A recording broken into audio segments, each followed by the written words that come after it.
بسم اللہ الرحمن الرحیم. ناظرین، وی لاگ نمبر ہے 131 اور تیسری قسط ہے اور پیج ہے 380 اور آج کا سب ہیڈنگ ہے شہیدوں اور زخمیوں کی خبرگیری. ناظرین، مین چیپٹر ہمارا غزوہ احد آپ کے سامنے رکھا جا رہا ہے، پیش کیا جا رہا ہے.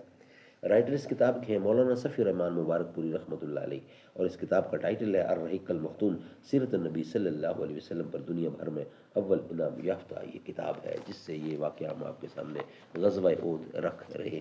ناظرین، غزوہ احد انتقامی جنگ کے لیے قریش کی تیاریاں ہیں، کیونکہ انہیں شکست ہوئی تھی غزوہ بدر میں. تو اس کے اگینسٹ یہ سارا کچھ وہ کرنا چاہ رہے ہیں، لیکن اللہ بھی تو دیکھ رہا ہے. ناظرین، شہیدوں اور زخمیوں کی خبرگیری یہ سب ہیڈنگ ہے. نحمدہ ونصلی علی رسولہ الکریم، بسم اللہ الرحمن الرحیم.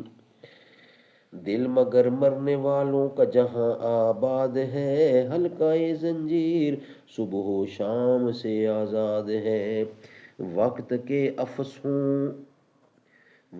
کے افسوں سے تھمتا نالائے ماتم نہیں، وقت زخم تیز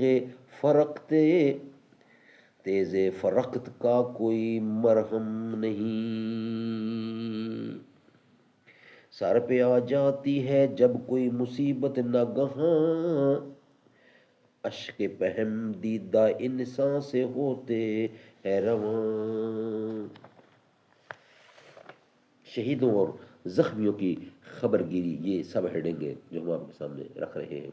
قریش کی واپسی کے بعد مسلمان اپنے شہیدوں اور زخمیوں کی کھوج خبر لینے کے لیے فارغ ہو گئے. حضرت زید بن ثابت رضی اللہ عنہ کا بیان ہے کہ احد کے روز رسول اللہ نے مجھے بھیجا کہ میں سعد بن ربی کو تلاش کروں، اور فرمایا کہ اگر وہ دکھائی پڑ جائیں تو انہیں میرا سلام کہنا اور یہ کہنا کہ رسول اللہ دریافت کر رہے ہیں کہ تم اپنے آپ کو کیسا پا رہے ہو. حضرت زید کہتے ہیں کہ میں مقتولین کے درمیان چکر لگاتے ہوئے ان کے پاس پہنچا تو وہ آخری سانس لے رہے تھے. انہیں نیزے، تلوار اور تیر کے 70 سے زیادہ زخم آئے تھے. میں نے کہا، اے سعد، اللہ کے رسول آپ کو سلام کہتے ہیں اور دریافت فرما رہے ہیں کہ مجھے بتاؤ اپنے آپ کو کیسا پا رہے ہو. انہوں نے کہا، رسول اللہ صلی اللہ علیہ وسلم کو سلام دیجئے. آپ نے عرض کیا، آپ سے عرض کرو، حضور سے عرض کرو کہ یا رسول اللہ، جنت کی خوشبوئیں پا رہا ہوں. اور میری قوم انصار سے کہو کہ اگر تم میں سے ایک آنکھ بھی ہلتی رہی اور دشمن رسول اللہ تک پہنچ گیا تو تمہارے لیے اللہ کے نزدیک کوئی عذر نہ ہوگا. اور اسی وقت ان کی روح پرواز کر گئی. سبحان اللہ، سبحان اللہ. ناظرین، لوگوں نے زخمیوں میں اس سیرم کو بھی پایا، اس سیرم رضی اللہ کو بھی پایا جن کا نام عمر بن ثابت تھا. ان میں تھوڑی سی رمق باقی تھی. اس سے قبل انہیں اسلام کی دعوت دی جاتی تھی مگر وہ قبول نہیں کرتے تھے. اس لیے لوگوں نے حیرت سے کہا، یہ اسیرم کیسے آیا ہے؟ اسے تو ہم نے اس حالت میں چھوڑا تھا کہ وہ اس دین کا انکاری تھا. چنانچہ ان سے پوچھا گیا کہ تمہیں یہاں کیا چیز لے آئی ہے؟ قوم کی حمایت کا جوش یا اسلام کی رغبت؟ انہوں نے کہا، اسلام کی رغبت. در حقیقت میں اللہ اور اس کے رسول پر ایمان لے آیا اور اس کے بعد رسول اللہ کی حمایت میں شریک جنگ ہوا، یہاں تک کہ اب اس حالت سے دوچار ہوں جو آپ لوگوں کی آنکھوں کے سامنے ہے. اور اسی وقت ان کا انتقال ہو گیا. لوگوں نے رسول اللہ سے اس کا ذکر کیا تو آپ نے فرمایا، وہ جنتیوں میں سے ہے. سبحان اللہ، سبحان اللہ.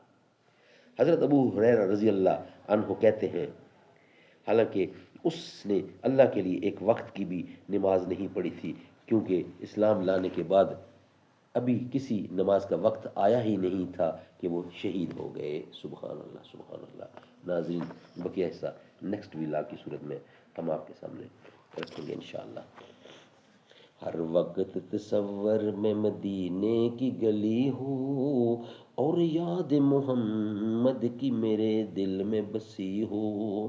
دو سوز بلال آقا ملے درد رضا سا، سرکار عطا عشق اویسے کرنی ہو. اے کاش میں بن جاؤں مدینے کا مسافر، پھر روتی ہوئی طیبہ کو بہرات چلی ہو۔ اے کاش مدینے میں مجھے موت یوں آئے، قدموں پہ تیرے سر ہو میری روح چلی ہو۔